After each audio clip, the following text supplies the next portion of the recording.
Parágrafo 1. A avidez. Um psicanalista brasileiro, Sr. Austregésilo, empregou para designar a forma mais primitiva do psiquismo, o termo expressivo de fames. Em seu princípio, que chamamos de avidez, essa fome, essa necessidade de fazer entrar em si mesmo o mundo exterior e de transformá-lo em sua própria substância. É um impulso surdo e profundo, aquele do qual talvez todos os outros derivam. No entanto, se é interessante seguir suas transformações em função do nascimento do ser, depois em função do seu envelhecimento, não é menos mostrar as variações profundas de sua intensidade nos diferentes indivíduos.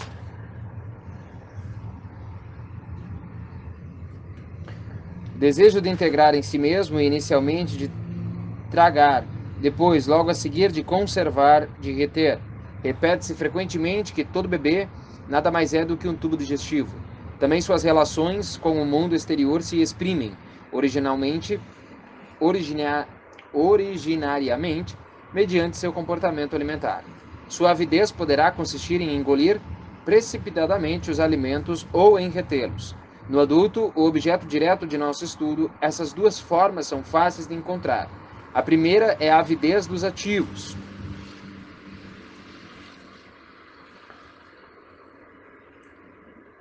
A segunda, a avidez dos secundários.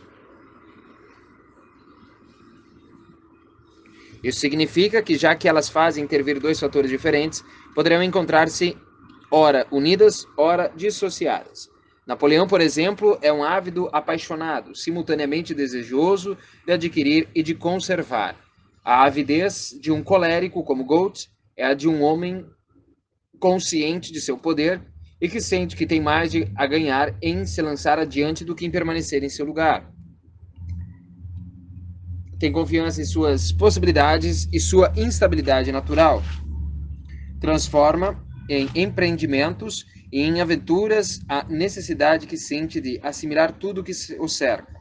Ao contrário da avidez sentimental, da avareza clássica, feita de temor de perder e de inquietação quanto ao futuro, como também de apego às riquezas.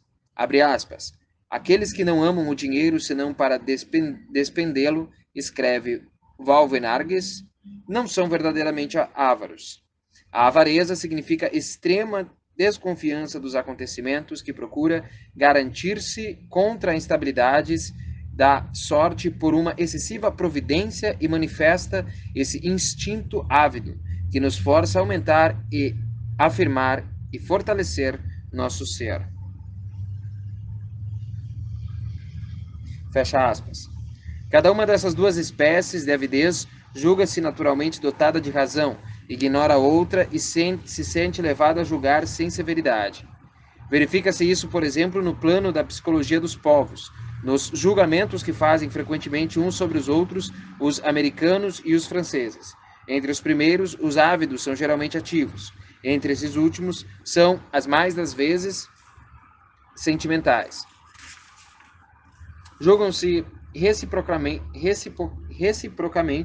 interesseiros. Uns o parecem porque fazem incessantes esforços para ganhar sempre mais dinheiro. Os outros, porque põem tudo em jogo para conservar o que têm, mesmo se for preciso tornarem-se indiferentes à miséria alheia.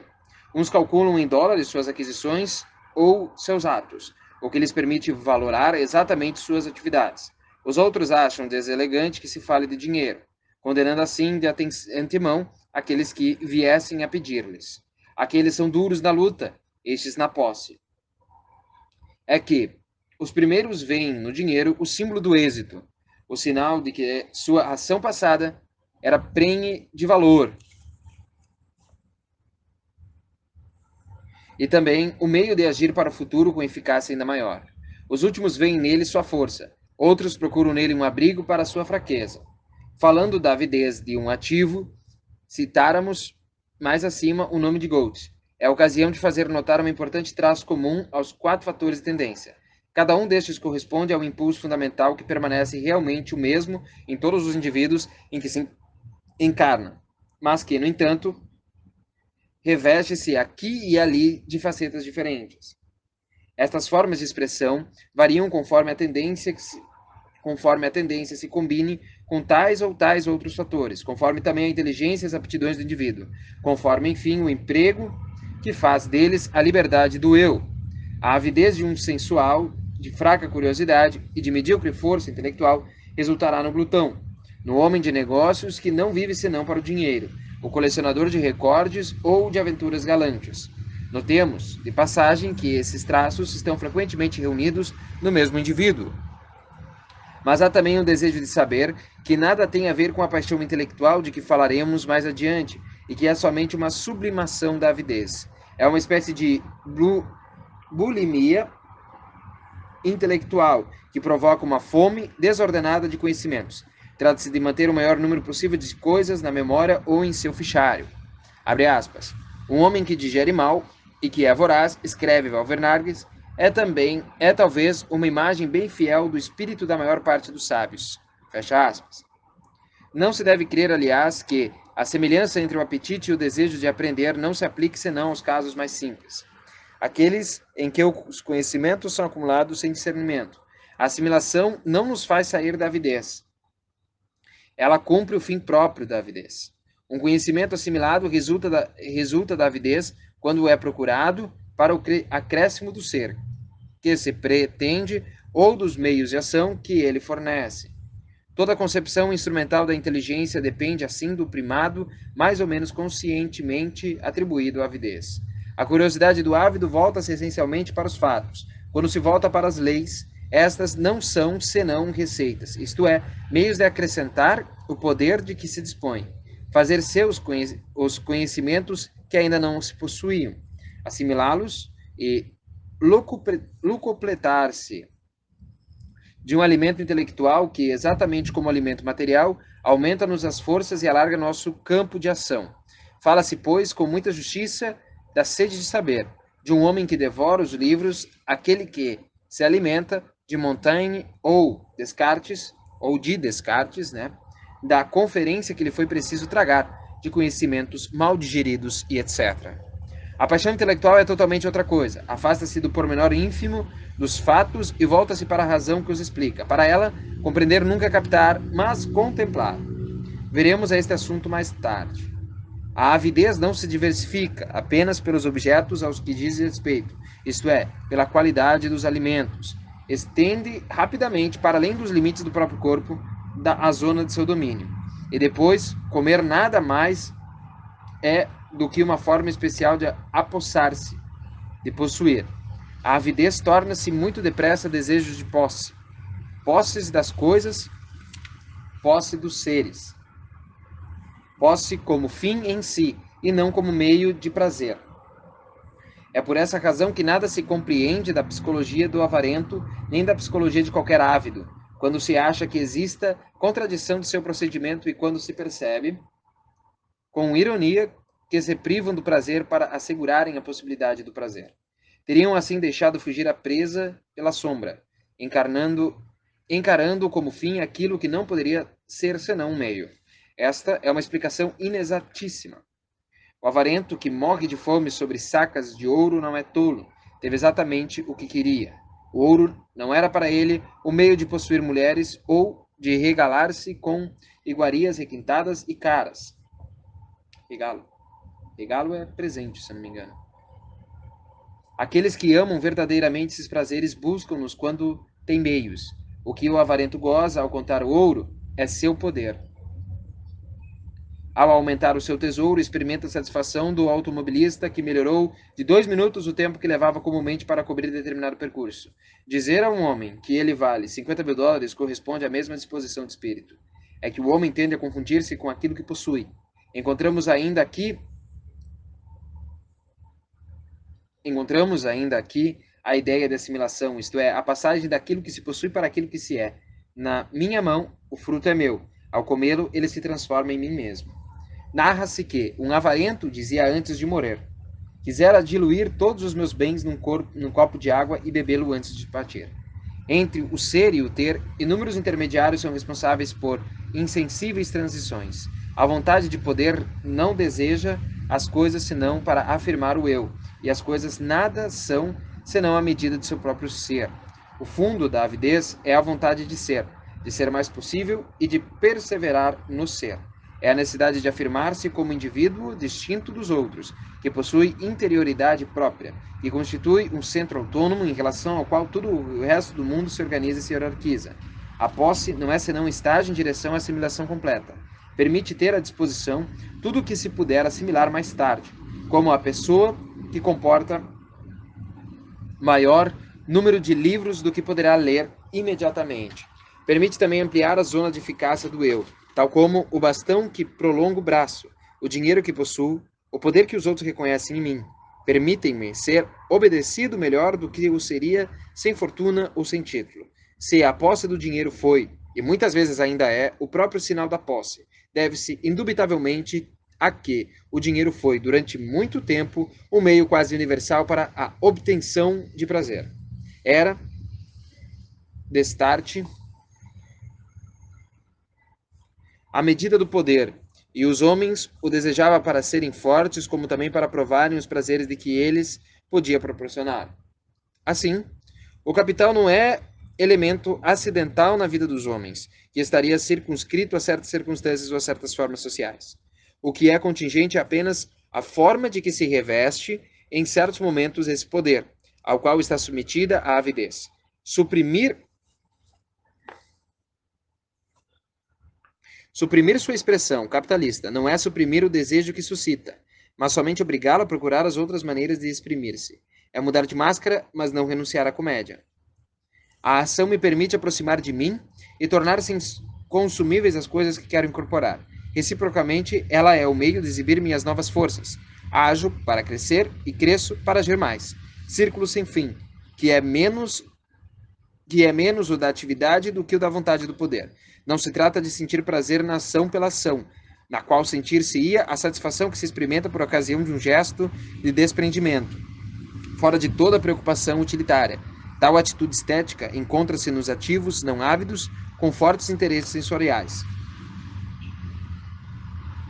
O verdadeiro motor da indefinida corrida a que nos lançamos à conquista das coisas é a avidez, para ter para ser mais e ser para crescer e ter mais ainda. Nesse assunto, não são nem as coisas, nem as alegrias, que são fundamentais, mas a afirmação do eu. Deve-se estudar o jogo de influências de um fator em relação aos outros. Vejamos, por exemplo, como se esquematiza o jogo recíproco da avidez e da polaridade, ou da avidez e da ternura. Se é Marte, o hábito submete-se os outros por sua brutalidade e a opressão direta. Se é Vênus, emprega a sedução e, sem parecer pedir coisa alguma, faz, entretanto, com que os outros sirvam aos seus desígnios. Domina-os com a sedução, mas é sempre seu próprio jogo que ele dirige.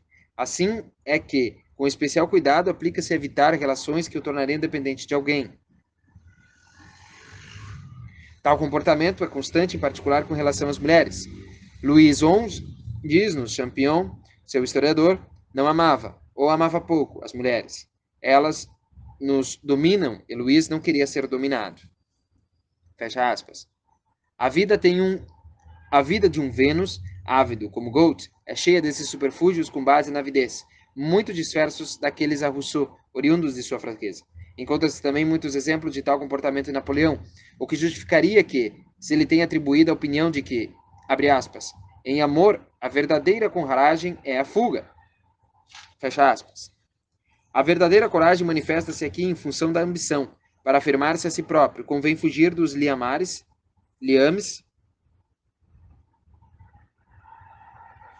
livrar-se não do mundo, mas da ternura que nos submete a outrem. A vida de Nietzsche é excelente exemplo do conflito entre a ternura e a avidez. Se soube tão bem descrever a vontade de poder, foi porque ele conhecia, por experiência pessoal, a solicitação imperiosa. Mas o obstáculo com que deparava não residia na resistência das coisas ou dos seres, mas na ternura de seu próprio coração. Lutando contra a piedade, era contra ele mesmo que lutava. opõe-se com violência ao cristianismo, porque essa religião eleva a piedade ao absoluto. Ao mesmo tempo, porém, em suas alucinações, identifica-se a Jesus, o crucificado. Jarastruta era simultaneamente o sábio mais severo e o mais terno. Nessa alma, ao mesmo tempo exigente, sensível e lúcida, o drama é insolúvel. Sabe-se que terminou por um arroubo de personalidade. Uma última crise lança-o a ele, que se pretendia impiedoso, ao pescoço de um cavalo que pisoteava o cavaleiro. Foi um combate do mesmo gênero, mas com solução diferente que viveu Pascoal, esse outro hábito de coração terno, com o qual Nietzsche sentia às vezes tanta identidade. Pascoal, cuja avidez se exprime talvez melhor no grito lancinante que a lança. Abre aspas. É horrível sentir escoar-se tudo o que se possui. Fecha aspas. Lancinante. Estas rápidas indicações deixarão talvez perceber como a caracterologia é coisa inteiramente diversa de um jogo que consiste em distribuir os indivíduos por categorias artificiais. Os fatores de tendência acentuam o caráter dinâmico da análise, indicando os outros fatores, o modo como se apresentam e se resolvem os conflitos cujas tendências fornecem os elementos.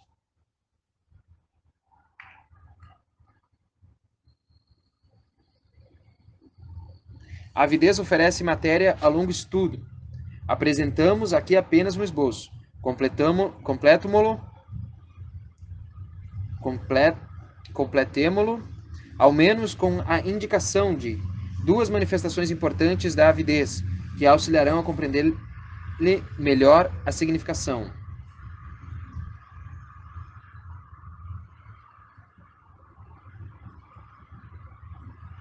Ser é agir.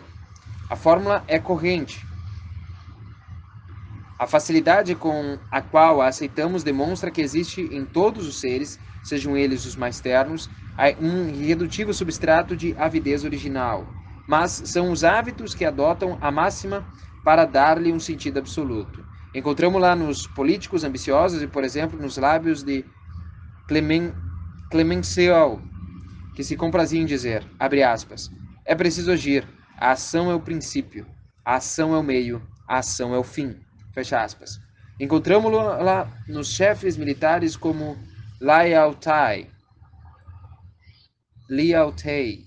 não sei como é que se pronuncia, perdão. Não é menos significativo vê-la colocada por Goethe, esse grande ávido, no centro de sua filosofia.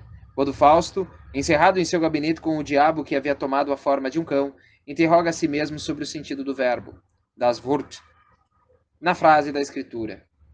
Abre aspas, no começo era o verbo, fecha aspas. Rejeita sucessivamente diversas interpretações. Não quer nem mesmo conservar a palavra verbo, nem substituí-la por espírito, de sim, ou por força, de Kraft. Afinal, a inspiração o ilumina, e ele escreve consolado. No começo a ação, era a ação. Die Tat. Fecha aspas. Tal preocupação de ação prática une o espírito ao fato, ao dado. Aquilo que existe e que se pode possuir, utilizar ou destruir. É ela que distingue o homem político do sociólogo. Este procura compreender o que se passa, extrair leis dos acontecimentos sociais. Medita sobre as relações e nelas encontra prazer. O homem político não se interessa senão no que é aplicado. Não quer saber o que une A a B, quando A não existe. Seu problema se prende ao que existe e se traduziria bastante bem pelas perguntas seguintes. Com o que tenho à minha disposição que posso fazer de menor? Meu partido conta com tantos membros, dispõe de tais recursos, pode contar com tais e tais apoios? O que poderá fazer com isso?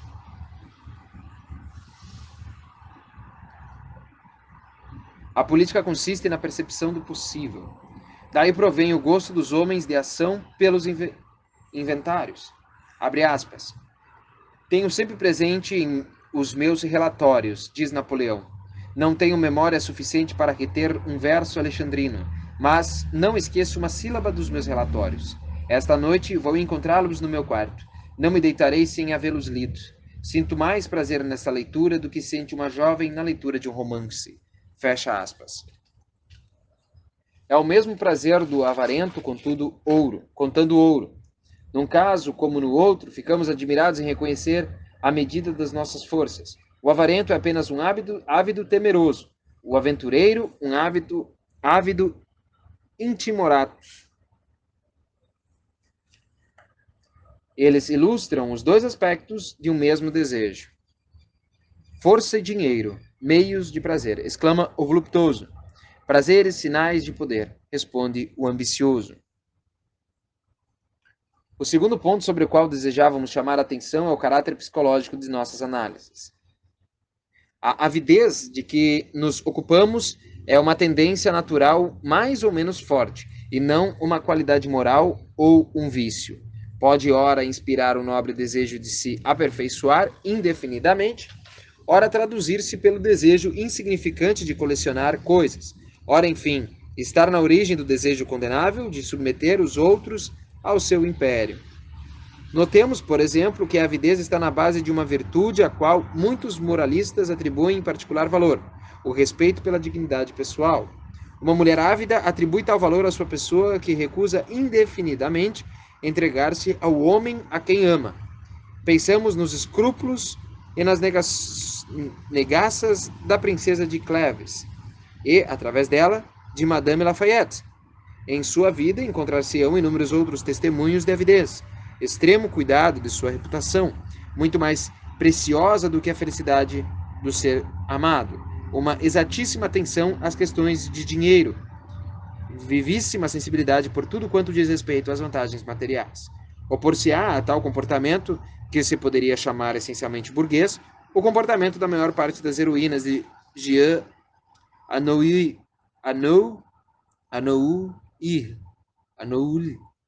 que são, as mais das vezes, amorfas, não ávidas e ternas, mulheres fáceis que se entregavam, ou, mais exatamente, que se deixavam possuir, porque isso não tinha, a seus olhos, importância alguma. Revoltam-se também contra os valores burgueses, simbolizados frequentemente por aquele que é mais visível e poderia parecer o mais anódino, a respeitabilidade. Longe de nós a pretensão de julgar aqui o mérito da questão. Contentamo-nos de reconhecer a origem psicológica de certos julgamentos de valor que pensam traduzir apreciações morais e não fazem senão expressar naturezas individuais. Este que condena o laisser-aller é apenas um ávido. Aquele outro que denuncia o egoísmo inerente à posse não faz senão ceder à atração do prazer. Mas talvez já seja tempo de fazer intervir diretamente esse novo elemento.